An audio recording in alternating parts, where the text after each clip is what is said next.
Good morning and welcome back to Shantikunj online classes.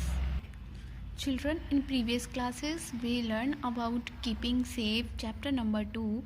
Today we continue our same chapter and the topic is safety outside home. अगर हम घर के बाहर होते हैं तो हमें कैसे सेफ्टी करनी चाहिए. To be safe outside our home, we should be extra careful and alert. जब हम घर से बाहर होते हैं तो हमें थोड़ा ज़्यादा ही केयरफुल और अलर्ट रहने की ज़रूरत होती है. We should follow these safety rule. हमें कुछ सेफ्टी रूल फॉलो करने चाहिए, like be careful while crossing the road. जब भी हमें रोड क्रॉस करना है तो हमें केयरफुल रहना है. Always walk on the pavement. तो जो हमारा रोड साइड का एरिया है, फुटपाथ का, हमें वहाँ पे वॉक करना चाहिए. When swimming in a pool use a swimming tube. If you are not a perfect swimmer, अगर आप परफेक्ट स्विमर नहीं हो और आपको स्विमिंग करना है तब आपको स्विमिंग ट्यूब का यूज़ करना चाहिए. Make sure that an adult is present when you go for swimming. और ये भी याद रखना चाहिए कि जब भी आप स्विमिंग करने जा रहे हो तो आपके साथ कोई बड़ा तो होना चाहिए. Use a life jacket when swimming in a river. जब आप रिवर में स्विमिंग कर रहे हो तो आपके पास लाइफ जैकेट भी होनी चाहिए. Do not dive in areas that are not mark for driving. तो जहाँ पर डुबकी लगाने का एरिया मार्क नहीं है, आपको वहाँ पे डुबकी नहीं लगाना है. Do not escape anything specially stabilize offered by a stranger. Never take a lift from a stranger. तो जो भी अजनबी है, जिसे हम जानते भी नहीं, ऐसे लोगों से हमें कोई चीज़ नहीं लेनी चाहिए और ना ही उन पर इतना भरोसा करके उनके साथ जाना चाहिए. First aid. What is first aid? First aid means we have learn about first aid in the previous class. तो फर्स्ट एड के बारे में हमने पिछली क्लास में भी पढ़ा था. It is the immediate help given by an injured person. Given to an injured person. अगर कोई पर्सन को चोट लग जाती है तो उसे हमें तुरंत ही हेल्प करनी चाहिए. Before the doctor arrives. Doctor के आने से पहले. The main aim behind providing first aid to an injured is to avoid any complication that may arise and thus save his life.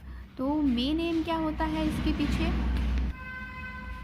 कि जो भी इंजर्ड पर्सन है उसको कोई कॉम्प्लिकेशन ना हो और इसीलिए उसकी हम लाइफ भी बचा सकें. इसीलिए हमें फर्स्ट एड प्रोवाइड करना चाहिए.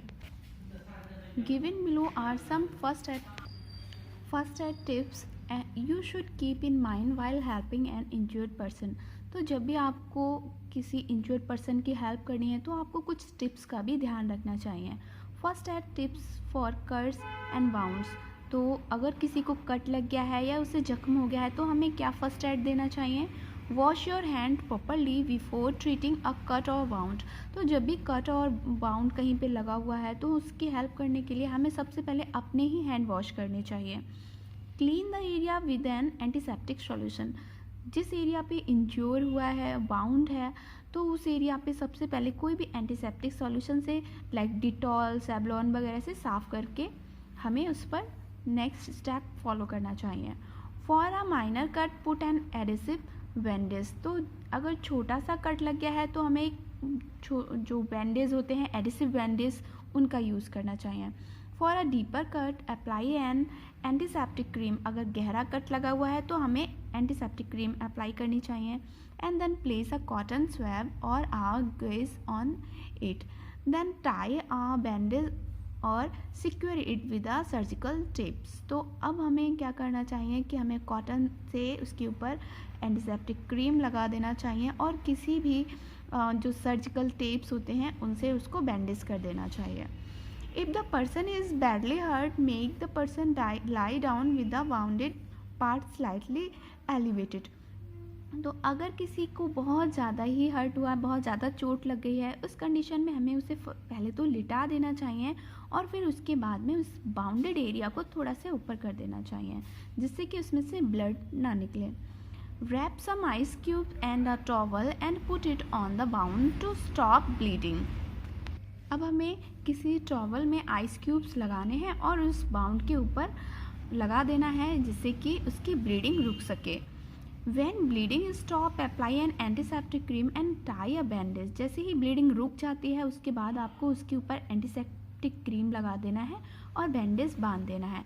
Call for the doctor immediately, और तुरंत ही डॉक्टर को बुलाना चाहिए। सो चिल्ड्रन, आई होप आपको समझ में आया होगा फर्स्ट एड कट और बाउंड के केस में हमें कैसे अप्लाई करना है। Now move to your homework. Your homework is fill ups. First question is we should handle sharp object like knives very carefully.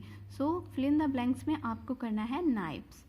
Second है we should not leave soap bar on the floor of the bathroom. तो bathroom के floor पे हमें soap बार नहीं छोड़ना चाहिए, ये आपका सेकेंड आंसर। थर्ड है use a life jacket when swimming in a river. तो जब आप स्विमिंग कर रहे हैं रिवर में तब आपको लाइफ जैकेट पहनने हैं। We should not apply butter और oil on the burned area. अगर आपको जल गया है उस एरिया पे बटर या ऑयल नहीं लगाना चाहिए। इफ़ अ हनी बीज और insect bite stings, we should apply a paste of baking soda and an antiseptic cream on the affected area. तो अगर हनी बीज काट लेती है या कोई भी इंसेक्ट काट लेता है तो हमें क्या करना चाहिए, एंटीसेप्टिक क्रीम उस एरिया में या बेकिंग सोडा लगाना चाहिए। Do not panic and be calm while giving first aid to an injured person. तो जो इंजर्ड पर्सन हो गया है उसे देखकर ना तो आपको पैनिक होना है और आपको बहुत ही कामली उसको फर्स्ट एड प्रोवाइड करना चाहिए। So children, this is your homework. Copy में करना है आपको अच्छे से। नेक्स्ट क्लास में हम इसे कंप्लीट करते हैं। Till then bye bye, take care.